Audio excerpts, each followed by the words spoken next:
자, эхлэв.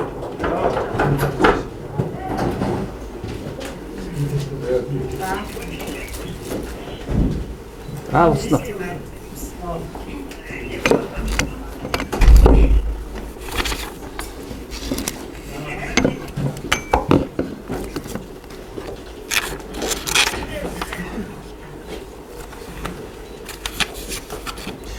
За. Монголчууд бид шинэ үндсэн хуулийн хүрээнд анх удаага 6 жилээр сонгогдох ерөнхийлөгчийн сонгуулийг амжилттай хийж дуусглаа. Тэгээд энэ сонгуул бол өмнөх 30 жилд хийгдсэн сонгуулиудаас маш их ялгаатай сонгуул боллоо гэж бид дүгнэж байна. Ямар нэгэн байдлаар бие биенийгээ харуулж гүтгсэн ийм сонгуул бол болоогүй. Хоёрдугаарт бол маш их зардал багтаа ийм сонгуул боллоо гэж бас дүгнэж байна. Хэрвээ та бүхэн санаж байгаа бол бид сонгуулийнхаа нээлтэн дээр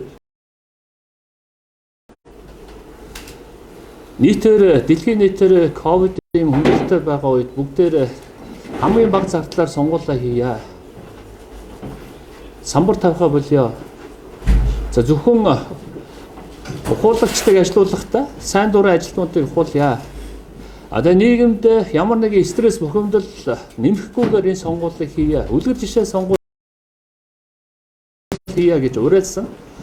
Тэр уриалгыг бас манай өрсөлдөж байгаа бусад нэр дэвшигчид болон намууд бас хүлээж авч өнөөдөр бид сонгуулийнхаа ард амжилттай гарч төрийнхаа тэргүүнийг бас амжилттай сонглоо гэж бодож байна. За хоёрдугаарт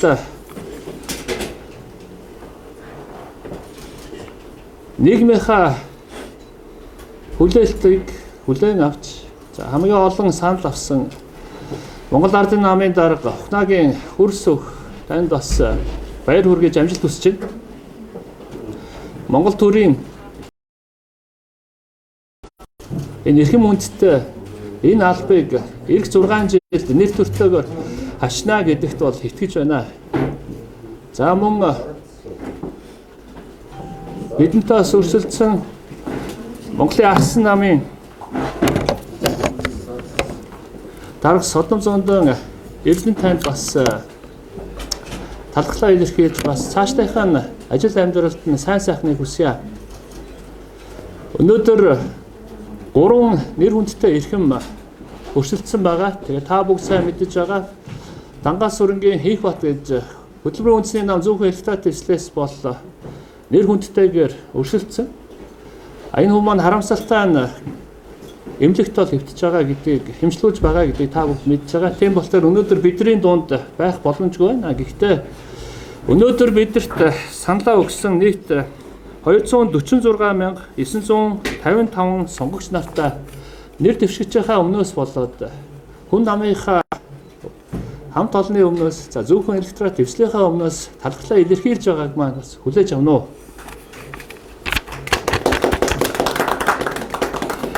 2020 оны сонгуульд улс орон даяараа бид сонгуульд оролцож байхад хөтөлбөрийн үндэсний намд нийтдээ 209 мянган иргэд маань саналаа өгсөн байдаг. Харин 2021 оны ерөнхийлөгчийн сонгуульд ердөө 1 жилийн дараа өгсөн саналын тоо бараг 250 мянга болжээ.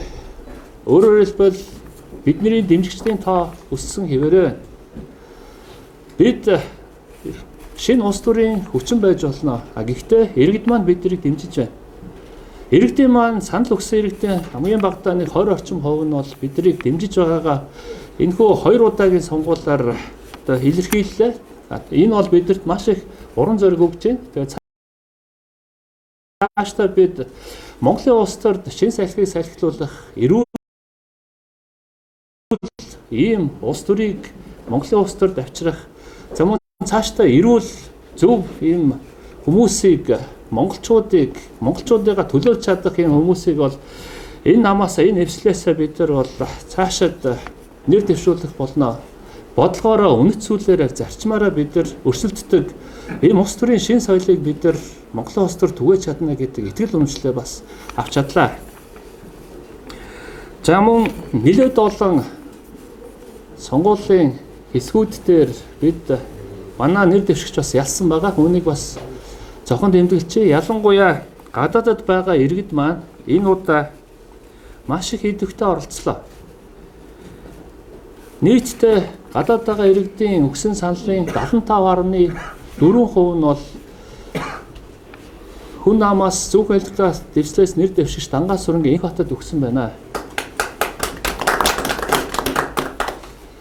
Үүгээр өнөөдөр Монголынхоо төрийн тэргүүний сонгуульд за мөн арчлаа хамгаалах, ардсан сонгуульд оролцох энэ оролцоог бол гадаадд байгаа монголчууд маань өөрсдийнхөө идэвхтэй оролцоогоор бол үзүүллээ. Хоёрдугаарт энэ удаагийн сонгуулийн маш том онцлог нь юу вэ гэхээр манай эвслийн хувьд 1.2 тэрбум төгрөгийн зардал гарсан. Энэ бүх мөнгө бүгд хандвар болсон. Энэ бүх хандмын дийлэх хэсгийг нь гадаадд байгаа монголчууд шилжүүлсэн, идэвхтэй оролцсон. Үүгээрээ бид Монголын улс төрд Монголын сонгуулийн түүхэнд бас мөнгөгүйгээр зөвхөн иргэдийнхаа хандив тусламж дэмжлэг оролцоотойгоор энэ богино хугацаанд сонгуулийг амжилттай явуулж болдгийм байна гэдгийг бас харуулж чадсанаараа их онцлог сонгуул боллоо. Иймд гадаадд байгаа оршин суугаа биднийг сэтгэлээрээ дэмжсэн Монголоо бас хөгжүүлэхийн төлөө тэндээ бас ажилтдаг зам амьдралын монголчуудынхаа асуудлыг бас гадаадд дэмждэг, мөнгө явуулдаг, за мөн нөлөөлөл үзүүлсэн эдгээр эрхмүүдтэй гүн талхлаа илэрхийлж байгааг бас хүлээж авна уу.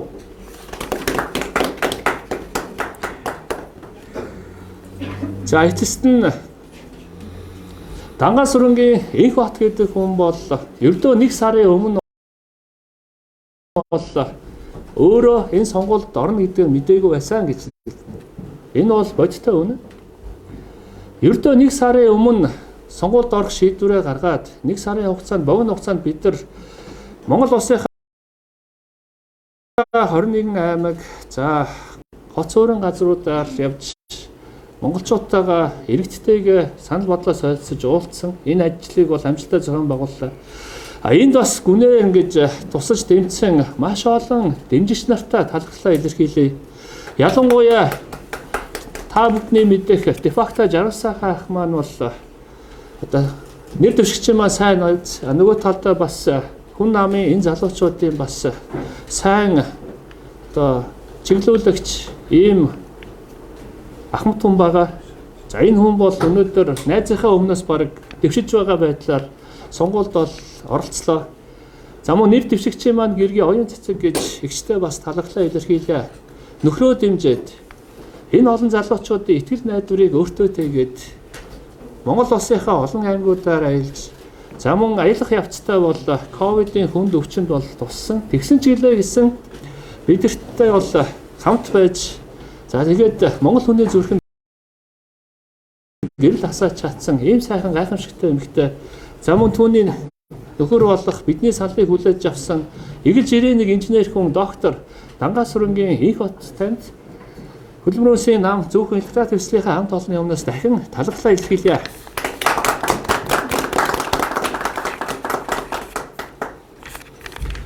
За ингээд энэ удаагийн сонгуул бол маш сайн сонгуул боллоо гэж дүнгэж байна. Ямар агуулгараа гэхлээр нэр дэвшигчд маань бие биелэг ямар нэгэн хар мэдээ явуулсангүй. Хоёрдугаарт маш бага зардлаар нийгэмдээ стресс бухимдал өгөхгүйгээр ингэ явлаа. Тэгээ бидний хувьд бол хэн нэг буруу шахахгүй гэж анхнаасаа та бүгдэд хэвлэл мэдээллийнхэнд бол мэдээлсэн байгаа.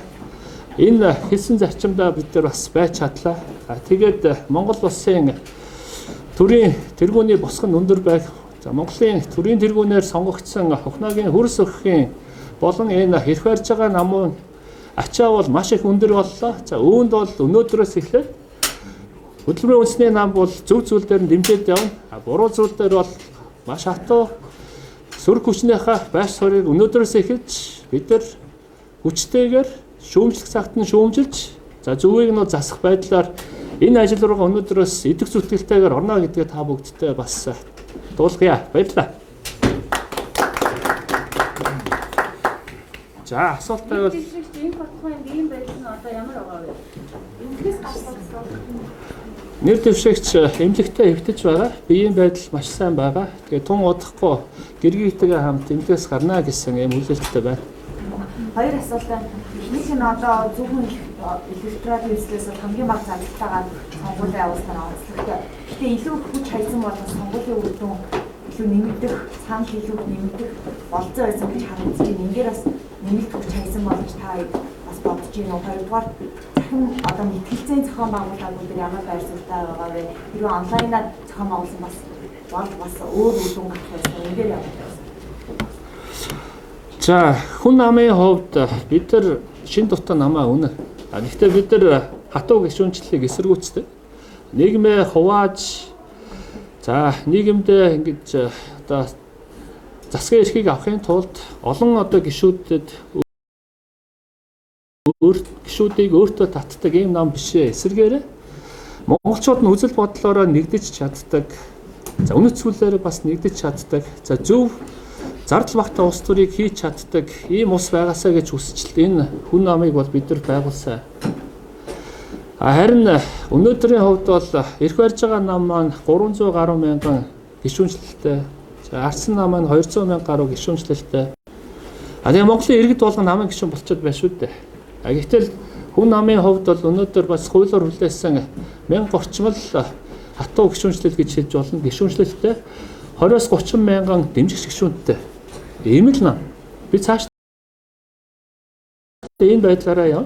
Тэгээд өнөөдрийн байдлаар 250 мянган дэмжигч гишүүнтэй боллоо гэдгээ бид бас албан ёсоор хүлээн зөвшөөрч тэр дэмжигч гишүүдийнхээ итгэлийг алдахгүй төлөө ажиллах болно.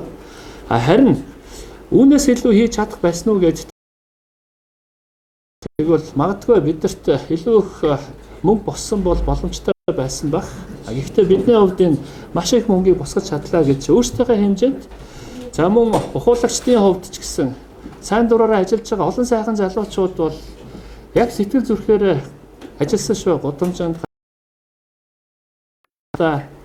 борооноор хүүтэнд ганц залган чинээ сонингоо бид нар тараагаал явсан. Айл болгонд өгөхийг бол зорьсон. Хөдөө орон нутагт хамгийн их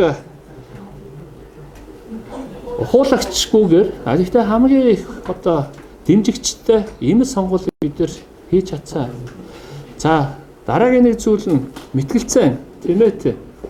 Мэтгэлцээ бол улс төрийн сонгуульд бол байх ёстой зүйл. Тэгээ тийм болохоор анх бид нар зарлахтаа доор хаяж 5 удаа мэтгэлцээ хийя. Бодлогын мэтгэлцээ хий. Зардалгүй сонгуул хийя. Ийм болохоор лайваар аль эсвэл олон нийтийн телевизүүдээр бүгдээрээ хийя гэж зураасан. Харамсалтай нь нэг л мэтгэлцээ хийх юм боломж байна гэд. Нэр дэвшигчид маань хөдөө орон нутгаар явах усвар арга байхгүй гэд. Тэгээд сүүлийн нэг мэтгэлцээнийг маш сайн зохион байгуулъя гэж 3-4 удаа намуудын талбартаа бол уулзсан. Тэгээд харамсалтай нь олон шалтгааны улмаас бол мэтгэлцээ бол хийгдэж чадаагүй. Хийгдэж чадаагүй ч гэлээсэн зөвхөн электрод дэвслийн хувьд хүн намын хувьд бид нар бол аль болох онлайнаар хийя гэд. Тэгээд Facebook, Zoom, за Clubhouse, за байж болох бүх аппликейшн, за цаашаа зарим телевизүүдээр дамжуулаад өөрсдийн зүгээс бол онлайн мэтгэлцээнийг бол зохион байгуулсан. Харамсалтай нь 3 нэр дэвшигч гуруула зэрэг байж мэтгэлцээ болдог. Гэхдээ манай нэр дэвшигч болон ардсан намаас нэр дэвшсэн Эрдэнэгүй хоёрын хооронд бол тодорхой төвшөнд бол мэтгэлцээ бол болсон. Цаашдаа аливаа сонгуул бол үзэл санаа бодлогын мэтгэлцээ байх учиртай. Тэгээд сонгуулаа бид нар зөв за сонгогдож гарч ирсэн нэр дэвшигч нь хүлээн зөвшөөрөхийн тулд бол бодлогын мэтгэлцээ бол зайлшгүй хийгдэх ёстой. Бусад дор хаяж 3 удаа хийгддэг. Гэтэл манад нэг ч удаа хийж чадахгүй байна гэдэг бол энэ маш том алдаа. Тэгээ энийгээ бид нар давтахгүй байх ёстой. Энэ дээр хүн нам бол цаашид анхаарч ажиллах болно. Ийгээс хоёр асуулт байна. Та бүхэн сонгуульд нэгэн одоо сайн онцлог гэхдээ ялгаж хүлээсэн хариуцлага одоо тийм зүйл байгаа юм. Манай тийм одоо жишээ байгаа шүү дээ. Хоёр дахь юм бол сонгуулийн одоо санал хураах төхөөрөмж буюу хар машин хэрэгтэй байгаа. За Мэдээж höсөлтөгтөө бид нар бол ялна л гэж орсон. Яллахтаа бол итгэл үнэмшилтэй байсан. Гэхдээ бас өнөөдрийн энэ үр дүн бол маш олон шалтгаантай. Тэгээ өнөөдөр би хин нэг шүүмжлэх гэж энд бол зогсоогүй. Харин өнөөдөр бол бидэнд саналаа өгсөн сонгогчдод талхлаа илэрхийлэх гэж энэ хурлыг бол зохион байгуулж байгаа. Хүн амын хувьд үр дүн гарсан уу гэвэл үр дүн гарсан. Яагаад гэвэл бид амсын ёсоор Монголын улс төрд иргэдийнх нь хамгийн хүсэж байгаа тэр эрхмийг энэ сонгуульд бол оруулж ирж чадсан. Өөрийнхөө намын хин нэгэн даргаыг биш, хин нэгэн эрхмийг хүнийг биш.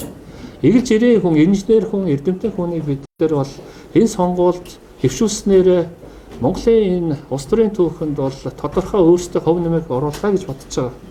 Энэ агуулгаараа бид бол ялагдсан биш, Монголын улс төрд бол тодорхой түвшний агц дэвшлийг оруулж ирсэн гэж бодож. За хар машины хувьд бол бидэнд бол шүүмжлэл байдаг.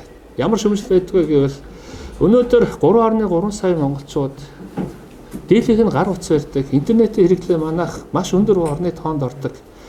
Сонгуулийг цаашдаа бол бид нэр блокчейн дээр үндэслэж гар утсан дээр хийя гэдэг ийм санаачлагыг гаргаж, за мөн технологийн олон монгол залуучуудтай энэ платформыг угсарсан.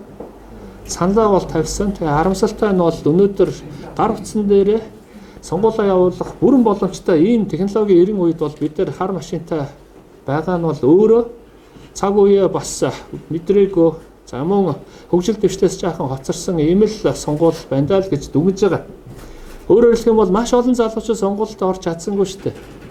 Маш олон оюутан залуучууд өөрийнхөө бүртгэлтэй гэр орон руугаа очиж сонгуулаа өгч чадсангүй. Гадаадд байгаа маш олон монголчууд саналаа өгч чадсангүй. Яагаад вэ гэхээр санал авах байр нь зөвхөн Хичээл сайдын яам. Америк нэгдсэн улс гэхэд Чикагогоос Вашингтон DC руу ороход л очиос саналаа өгөх тулд нэг хүний $1,500 зардал гарч штэ. Яаж ийм байдлаар бид нар иргэдийнхаа саналыг авах юм бэ цаашд? Ийм болохоор дараачихаа сонгуульд үнэхээр бид нар цахим үндэстэн болно гэж зорж байгаа юм бол гар утсан дээр сонгуулаа зохион байгуулдаг,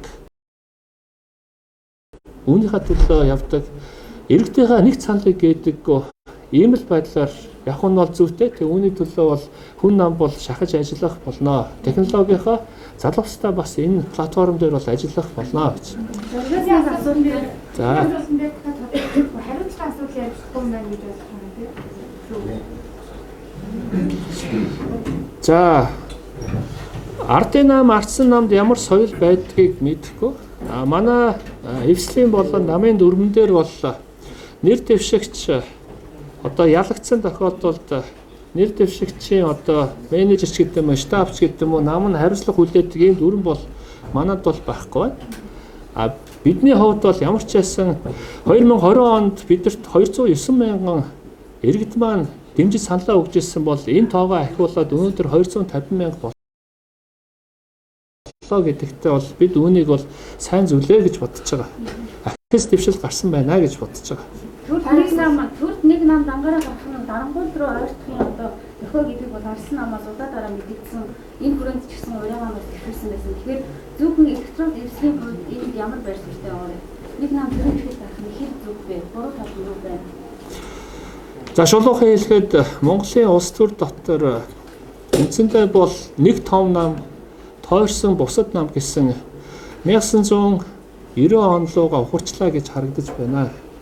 Тийм болохоор энэ хүчний хайрцааг тэнцвэржүүлэх нь бол энэ улс төрийн намуудын үүрэг болов.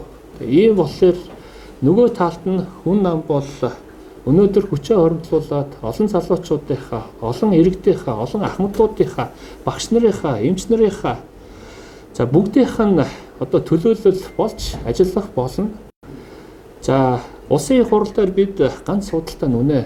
Гэхдээ бодлогын түвшинд бол бид засгийн газарт болон парламентын түвшинд бодлогын хэлэлцүүлэг дээр бол өөрсдийнхөө байр суурийг хав хатуу илэрхийлэх болно. Арчлалынхаа талд зогсох болно. Тэнцвэртэй баланстай энэ улс төрийн орчныг бий болгохын төлөө бол өөрсдөө шалтгаалаа бүх зүйлээ хийх болно. Шаардлагатай бол арчсан нам болон бусад намуудтай бас тодорхой зүйлүүд дээр бол хамтарч ажиллана. Энэ бол нээлттэй. Иргэдийнхаа өмнөөс бол хяналтыг бол тавьж ажиллана.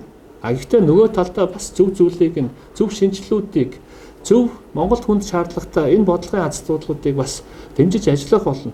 Монголын улс төрд бид нар шинэ соёлыг бий болгоно гэж өөрсдөө итгэж энэ улс төрд бол орсон. Үнийг бол хийж чадна гэж бодож байгаа. Үнийгээ бас хийж явж байгаа гэдгийг бас иргэд маань ойлгож байгаа байхаа гэж бодож байна. Бид энэ үнэт зүйл зарчим дээрээс бол хазаахгүй цаашдаа энэ олон залуучуудын ялангуяа нийт залуучуудын 18-аас 35 насны залуучууд чинь нийт сонгогчдын 50-аас дээш шүү дээ. Бид залуучуудын орон энэ залуучуудад итгэл асаах, дэлхийтэй холбох, за мөн 200 улсын 7.5 тэрбумны зах зээлд гарч ажиллах, өрсөлдөх, өөрсдөө бахархах бид дэлхийн сая 90 байж чадна гэдэг энэ итгэл уншлыг өнөөдөр нэр дэвшигч Дангаас сүрэнгийн их хотгоотойгоо за мөн манай эрслийн залуучууд бид үүнийг хамтаа хийж чадна. Ийм болохоор ажил дөнгөж эхэлж байна. Бидний хувьд бол дөнгөж эхэлж байна. Маш урт хугацаанд байна. Бид бол шантрахгүй.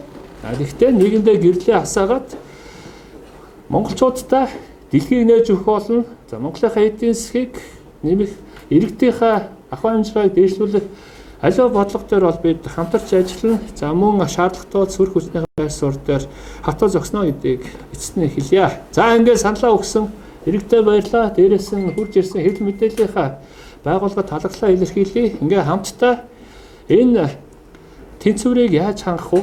За дөрөвдөх энэ засаглалынхантайгаа цугтаа бид нар бас нээлттэй бодлогын мэтгэлцээ хийн. Засгийн газрыг бол чаленж хийж маш их одоо хүн хэцүү сорилтуудыг бид нар бол тулгаж ажиллах болно. Улсын хурлаар бол одоо нэлээд олон Монгол хүн чиглэсэн хуулийн төслүүд дээр за мөн тэтгэврийн шинжилэл, за санхүүгийн шинжилэл, шүүхийн шинжилэл, улс төрийн намуудын шинжилэл, за мөн сонгуулийн шинжилэл гээд бидний урт хугацаанд хэрэгтэй олон шинжилэлүүдийг бид санаачилж ажиллах болно, шахаж ажиллах болно гэдгийг та бүхэн хэлье. Баярлалаа. За баярлалаа.